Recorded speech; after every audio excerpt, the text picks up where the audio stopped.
দুর্নীতিবাজদের শেষ দেখে ছাড়ব। পিটিআই সংক্রান্ত আবেদনে কঠোর মন্তব্য বিচারপতি অভিজিৎ গঙ্গোপাধ্যায়ের। প্রাথমিক চাকরি প্রার্থী কাকলি কর। দক্ষিণ 24 পরগনার সন্তোষপুরের কাকলি কর বুধবার 17 নম্বর এজলাসে হাজির হন। বিচারপতি অভিজিৎ গঙ্গোপাধ্যায়ের উদ্দেশ্যে তিনি সজল চোখে নিজেই বলে ওঠেন, ঈশ্বরকে দেখিনি কোনো দিন, আপনাকে দেখেছি। আপনার সঙ্গে আমরা স্বচ্ছন্দে কথা বলতে পারি, অন্যরা কেউ আমাদের কথা শোনে না। আপনার থেকে আমাদের প্রাথমিকের মামলা চলে গেল, আমরা এখন কি করব?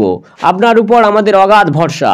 হাইকোর্ট যদি আমার মামলার কোনো কিছু না করে, আমি সংবাদ মাধ্যমের সামনে পিটিআই শংসাপত্র সহ আমার অরিজিনাল সমস্ত নথিপত্র জ্বালিয়ে দেব।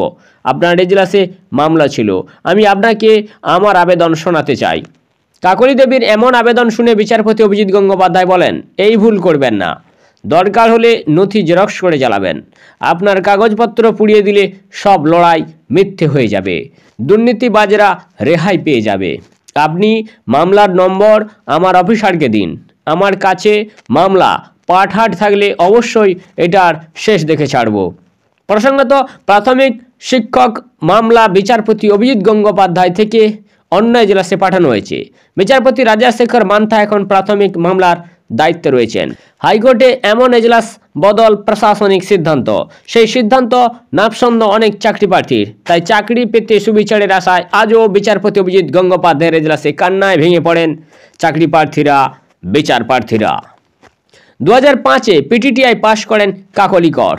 প্রাইমারিতে চাকরি না পেয়ে আদালতে একটি মামলা করেন 2021 সালে। তার যুক্তি, সুপ্রিম কোর্টের নির্দেশ রয়েছে চাকরির, তবু তিনি পাচ্ছেন না চাকরি। তিনি বলছেন, পড়াশোনা করে শংসাপত্র বা ডিগ্রি বাড়িয়ে কি হবে, তাই ওই নথি পুড়িয়ে দিতে চাই।